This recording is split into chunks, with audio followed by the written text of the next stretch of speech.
Hello everyone. आज 30 अक्टूबर और आज के करंट अफेयर्स के साथ मैं आपके साथ हूं। तो स्टार्ट करते हैं।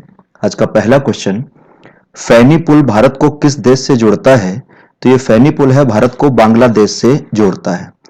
भारत और बांग्लादेश में ये पुल बनाया जा रहा है जोड़ते हुए, और ये फैनी नदी पर बनाया जा रहा है, इसलिए इसका नाम रखा गया है फैनी पुल। ये बांग्लादेश का होगा रामगढ़ जगह, और हमारा जो भारत में त्रिपुरा की जगह होगी और उसका नाम होगा समरूम। इनको जोड़ते हुए ये पुल बनाया जा रहा है। इस पुल की लंबाई है तकरीबन 1.8 किलोमीटर और इस पर तकरीबन बनाने में 129 करोड़ रुपए का आएगा खर्च। तो भारत और बांग्लादेश के बीच में पुल बनाया जा रहा है और बोला जा रहा है कि दिसंबर 2020 तक ये पुल बनकर हो जाएगा तैयार।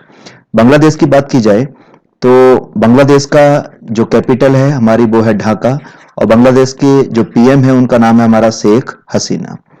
अगले क्वेश्चन पे आते हैं। बोलीविया के नए राष्ट्रपति कौन बने हैं? तो बोलीविया के नए राष्ट्रपति बने हैं लुइस एर्स। ये उनकी इमेज लगी हुई लुइस एर्स की। और बोलीविया की बात की जाए तो बोलीविया हमारा एक दक्षिण अमेरिकी महाद्वीप का देश है, यानी कि दक्षिण अमेरिका में पड़ता है। इसकी जो कैपिटल है वो लापाज है, ठीक। और इसके जो राष्ट्रपति नए बने हैं बता दिया लुइस एर्स। दूसरा क्या है कि बोलीविया के बारे में एक दो बातों से क्वेश्चन आते हैं जो बड़े पॉपुलर हैं, कि अगर पूछा जाए कि मड्डी नेशनल पार्क कहाँ है, तो मड्डी नेशनल पार्क है हमारा बोलीविया में। बड़ पॉपुलर नेशनल पार्क है, ठीक है ना। मड्डी हमारा MADIDI नेशनल पार्क कहां पर है? तो हमारा बोलीविया में। दूसरा क्या है कि बोलीविया का जो अमेजन नदी का क्षेत्र है वहां पर डॉल्फिन पाई जाती है, लेकिन ग्रेट चीज यह है कि ये डॉल्फिन जो होती है वो पिंक कलर की है, यानी कि अगर पूछा जाए कि पिंक डॉल्फिन कहां पाई जाती है तो हमारा बोलीविया में। दूसरा क्या है कि बोलीविया एक लैंड लॉक्ड कंट्री है। लैंड लॉक्ड को हिंदी में बोलते हैं स्थल रुद्ध, और स्थल रुद्ध का मतलब होता है कि ऐसा कंट्री जो चारों ओर से, कहना चाहिए, स्थलों से घिरा हुआ हो, यानी कि विभिन्न देशों से घिरा हुआ हो, यानी कि नेगेटिव सेंस में बोले कि तो जिसकी सीमा कभी भी जलमार्ग से ना मिलती हो। तो बोलीविया हमारा स्थल रुद्ध यानी कि लैंड लॉक्ड कंट्री है, और बोलीविया में ही हमारी टिटिकाका झील जो विश्व की सबसे ऊंची यानी कि हाईएस्ट नौगम्य झील है। तो ये बोलीविया से जुड़ी हुई हमारी चीजें। अगला क्वेश्चन, भारतीय सेना ने अपना 74वां इन्फेंट्री दिवस कहां मनाया है? तो ये मनाया है जम्मू कश्मीर को। 27 अक्टूबर को भारतीय सेना ने उत्तरी कमान जम्मू कश्मीर में जगह पड़ेगी हमारी उधमपुर, यहां पर अपना कौन सा यानी कि 74वां इन्फेंट्री दिवस मनाया। और इसको मनाने के पीछे रीजन क्या है कि 1947 में जम्मू कश्मीर राज्य पर जब पाकिस्तानी सेना ने आक्रमण किया तो इसी आक्रमण को भारतीय सेना ने विफल किया वहां के एयरपोर्ट पर सबसे पहले पहुंच के, ठीक है ना। तो इसी की याद में और भारतीय सेना को प्रोत्साहित करने के लिए हर साल यह दिवस मनाया जाता है। और इस दिन भारतीय सेना के द्वारा राष्ट्र के सम्मान की बात की जाती है, अखंडता की बात की जाती है, और जितने भी लोगों ने सर्वोच्च बलिदान दिया है उनको श्रद्धांजलि भी इसी दिन दी जाती है। अगला question, knights of the restless spirits stories from 1984 के लेखक कौन हैं? तो लेखक है हमारे सरबप्रीत सिंह। ये इनकी सरबप्रीत सिंह की इमेज लगी हुई, और नाम से ही लग रहा होगा कि इस पुस्तक में सरबजीत सिंह ने 1984 में जो सिख दंगे हुए थे और उस दौरान जो नरसंहार हुआ था, उन नरसंहारों पर, उसके कारणों पर, उसका बाद में क्या प्रभाव हुआ, उसके लिए जिम्मेदार कौन था, इस पर अपने विचार व्यक्त किए हैं। तो knights of the restless spirits story from 1984 के लेखक कौन है? सरबप्रीत सिंह।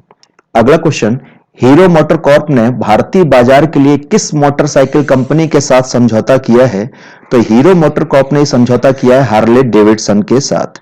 जो हीरो मोटर कॉर्प है उसे हम उसी को पहले बोला जाता था हीरो होंडा, बाद में ही अलग होकर उसका नाम हो गया हीरो मोटर कॉर्प, ठीक है। ये हमारी दिल्ली बेस्ड कंपनी है जो हीरो मोटर कॉर्प, ये जो मोटरसाइकिल और प्लस स्कूटर का निर्माण करती है। इसकी स्थापना हुई थी हमारा 1984 में। इसका हेडक्वार्टर बताया अभी दिल्ली में है, और इसकी जो स्थापना की थी वो ब्रजमोहन लाल मुंजुल ने की थी। किसने? ब्रजमोहन लाल मुंजुल में। और वर्तमान में जो इसके सीईओ हैं, इन्हीं के सन यानी कि पुत्र हैं, उनका नाम है पवन कांत मुंजल। ये वर्तमान में इसके हैं सीईओ। तो ये होंडा मोटर कॉर्प से जुड़ी हुई इतनी इंफॉर्मेशन। अगर हम हार्ले डेविडसन की बात की जाए तो ये अमेरिकी ब्रांड है, यानी कि अमेरिका की मोटरसाइकिल निर्माण करने वाली कंपनी है। इसकी स्थापना हुई है हमारे 1903 में। और इसके अगर सीओए की बात की जाए, सीईओ की, तो ये हमारे Jochen jets, Jochen jets, JDITZ, Jochen jets. अगला क्वेश्चन कि हाल ही में केशुभाई पटेल का निधन हुआ है, किस राज्य के सीएम रहे थे? तो ये गुजरात राज्य के सीएम रहे थे और रिसेंटली इनका डेथ हुआ। ये गुजरात के 2 बार सीएम रहे, एक बार 1995 में बने और एक बार 1998 में बने और फाइनली 2001 में हट गए थे।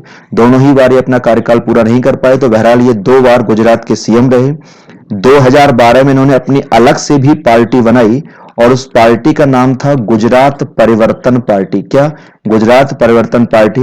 लेकिन चुनाव में कुछ अच्छा नहीं कर पाई और फाइनली 2014 में इन्होंने अपनी पार्टी का विलय भाजपा में ही कर दिया। तो ये केशुभाई पटेल गुजरात के सीएम रहे थे। अगला क्वेश्चन, इसरो किसके साथ मिलकर 2022 तक निसार सैटेलाइट लॉन्च करेगा? तो इसका आंसर है हमारा नासा। ये नासा के साथ मिलकर 2022 तक एक सैटेलाइट बनाएगा जिसका नाम है निसार, और निसार की जो फुल फॉर्म है वो है NASA ISRO synthetic aperture radar. क्या है? NASA ISRO synthetic aperture radar. यहां से हमारा बना है निसार शब्द। और इसका प्रमुख उद्देश्य जो इस सैटेलाइट का होगा कि दोनों देशों के बीच, यानी कि इसरो किसकी, नासा किसकी स्पेस एजेंसी है? अमेरिका की, और इसरो किसकी है? भारत की। तो यानी कि अमेरिका भारत, यानी कि दोनों देशों के मध्य जो अंतरिक्ष वार्ता है वो जारी रहनी चाहिए और अंतरिक्ष की सुरक्षा के लिए जो भी खतरे हो सकते हैं उन खतरे को दूर करने के लिए साथ साथ दोनों देश कार्य करेंगे इस सैटेलाइट के माध्यम से। इसरो की बात की जाए तो इसरो हमारी भारत की स्पेस एजेंसी, इसकी फुल फॉर्म है इंडियन स्पेस रिसर्च ऑर्गेनाइजेशन। क्या?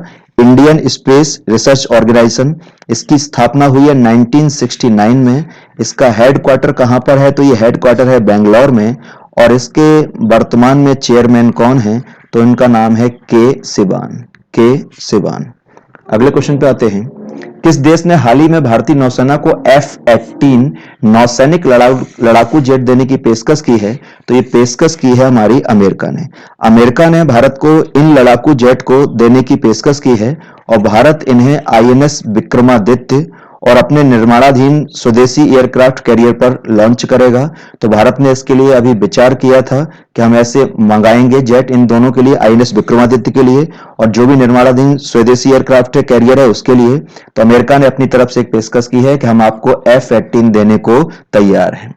अगला क्वेश्चन, किस शहर में दुनिया का सबसे बड़ा फाउंटेन स्थापित किया गया है? तो ये शहर है हमारा दुबई। दुबई शहर में एक हमारा संस्था है, उसका नाम है पाम फाउंडेशन। इस पाम फाउंडेशन ने दुनिया का सबसे बड़ा जो फाउंटेन है स्थापित किया है और इस वजह से इस फाउंटेन का नाम Guinness book of world record में स्थापित हो गया है। ये जो फाउंटेन है वह तकरीबन 1335 वर्ग मीटर समुद्री जल क्षेत्र में फैला हुआ है, ठीक है ना। इसमें 3000 से ज्यादा LED लाइट्स लगी हुई हैं और तकरीबन इसमें 7500 नोजल है। नोजल का मतलब मान के चलो इसमें टंकी है जहां से पानी निकलेगा और ये फव्वारा जो है वो हवा में 105 मीटर ऊंचाई तक पानी को उछाल सकता है। तो वर्तमान में कहां पर सबसे बड़ा फव्वारा है? दुबई में। अगर इससे पहले की बात की जाए तो सबसे ऊंचा जो फव्वारा था वो हमारा साउथ कोरिया यानी दक्षिण कोरिया में था और इसका नाम था जो उससे पहले तो बानपो मूनलाइट रेनबो फाउंटेन। क्या? बानपो मूनलाइट रेनबो फाउंटेन ये अब तक था, लेकिन इसकी जगह किसने ले ली है? हमारी जो पाम फाउंडेशन ने फव्वारा स्थापित किया है। अगले क्वेश्चन पे आते हैं, किस शहर में प्लास्टिक प्रीमियर लीग टूर्नामेंट आयोजित किया जाएगा? बहुत इंपॉर्टेंट क्वेश्चन। तो ये आयोजित किया जाएगा हमारा इंदौर में, ठीक है ना। जो प्लास्टिक प्रीमियर लीग है किसी खेल से संबंधित नहीं है, ये ऐसा मान लो एक सफाई अभियान है, स्वच्छता अभियान है और इंदौर का नाम हमेशा स्वच्छता के लिए नई नई चीजों को इनोवेट करने के लिए लिया जाता है, ठीक है ना। इस सफाई अभियान क्या है कि इस प्लास्टिक प्रीमियर लीग जो है टूर्नामेंट, इसके द्वारा जो सिंगल यूज प्लास्टिक है यानी कि जो हम एक बार प्लास्टिक की चीज यूज करते हैं उसके यूज को हटाना है, उससे मुक्त कराना है पूरे इंदौर शहर को। अब ये टूर्नामेंट होगा कैसे याद समझना, इसके लिए 4 टीमें बनाई गई हैं, ठीक है ना। और ये 4 टीमें क्या हैं कि जो हमारा इंदौर नगर निगम है वो 19 जोन में बटा है। तो 19 जोन के जो क्षेत्र हैं उनको मिलाकर कितनी टीमें बनाई गई हैं? 4। यानी कि जो ऐसा मान लो कि इंदौर नगर निगम 19 पार्ट्स में बटा हुआ है, उनको 19 पार्ट्स को 4 टीमों में समायोजित किया गया है। इन 4 टीमों में एक एक कैप्टन होगा। ये कैप्टन रेडियो के माध्यम से इंदौर की जनता को संबोधित करेंगे कि तुम्हारे घरों में जो भी सिंगल यूज प्लास्टिक है उसको बाहर निकाल दो और हमारे सदस्यों के यानी कि टीम के सदस्यों को दे दो। बिल्कुल बेसिक लाइन। और इसके बाद ये सदस्य लोग प्लास्टिक इकट्ठा करते रहेंगे और 45 दिनों में जो टीम चारों दिनों में से जो अधिकतम प्लास्टिक इकट्ठा करेगी उसी को विजेता घोषित कर दिया जाएगा। ठीक है ना। तो प्लास्टिक प्रीमियर लीग कहां पर आयोजित किया जा रहा है? हमारा इंदौर में, और इंदौर सभी को पता होगा कहां पड़ता है, हमारा मध्य प्रदेश में। अगला क्वेश्चन, किस राज्य सरकार ने युवा अधिवक्ता कल्याण कोष का शुभारंभ किया है? तो ये शुभारंभ किया है हमारा तमिलनाडु ने। तमिलनाडु राज्य सरकार ने जो युवा वकील हैं उनकी दिक्कतों को देखा और इसके लिए उन्होंने फैसला किया कि इनको जो शुरुआती चुनौती होती है उसको सामना करने में मदद करेंगे, यानी कि अपनी प्रैक्टिस जमाने में। और साथ ही ऐसे युवा वकीलों को 2 साल तक हर महीने 3,000 रुपए की वित्तीय सहायता प्रदान की जाएगी। तो इसी का नाम दिया गया है युवा अधिवक्ता कल्याण कोष। तमिलनाडु की बात की जाए तो तमिलनाडु की जो कैपिटल है वो हमारी चेन्नई। तमिलनाडु के जो गवर्नर हैं उनका नाम है बनवारी लाल पुरोहित और तमिलनाडु के जो सीएम हैं उनका नाम है एडाप्पडी के पलानी स्वामी। एडाप्पडी के पलानी स्वामी। अगले क्वेश्चन पे आते हैं कि किस राज्य में विशाखा उत्सव मनाया जाता है? तो ये हमारा मनाया जाता है आंध्र प्रदेश में। किस राज्य में? आंध्र प्रदेश में। ये आंध्र प्रदेश क्या है कि ये आंध्र प्रदेश का एक पर्यटन उत्सव है, यानी कि पर्यटन इवेंट है जो हर साल आंध्र प्रदेश के ही पर्यटन मंत्रालय के द्वारा कहां मनाया जाता है? तो विशाखापत्तनम में मनाया जाता है। इसकी शुरुआत कब हुई? तो 1997 में इसकी शुरुआत हुई। तब से हर साल दिसंबर के महीने में यह मनाया जाता है और इसका उद्देश्य सिंपल सा है कि जो आंध्र प्रदेश की संस्कृति है, आंध्र प्रदेश की कला है, आंध्र प्रदेश का संगीत है, आंध्र प्रदेश का नृत्य है, उसको चारों दिशाओं में बढ़ावा देना है। तो कहां मनाया जाता है विशाखा उत्सव? आंध्र प्रदेश में। आंध्र प्रदेश की बात की जाए तो कैपिटल है इसकी अमरावती। अगर इसके गवर्नर की बात की जाए तो गवर्नर हैं विश्वभूषण हरिचंदन। और यहाँ के मुख्यमंत्री यानी कि सीएम की बात की जाए तो YS जगनमोहन रेड्डी। कौन है? YS जगनमोहन रेड्डी। अगला क्वेश्चन, भारत के सबसे भरोसेमंद मानव ब्रांड के रूप में किसने शीर्ष स्थान प्राप्त किया है? तो ये शीर्ष स्थान प्राप्त किया है अमिताभ बच्चन। बहुत सिंगल सा क्वेश्चन हमारा कि हमारे जो ह्यूमन होते हैं ब्रांड एम्बेसडर की तरह कार्य करते हैं, यानी किसी ब्रांड को प्रमोट करते हैं।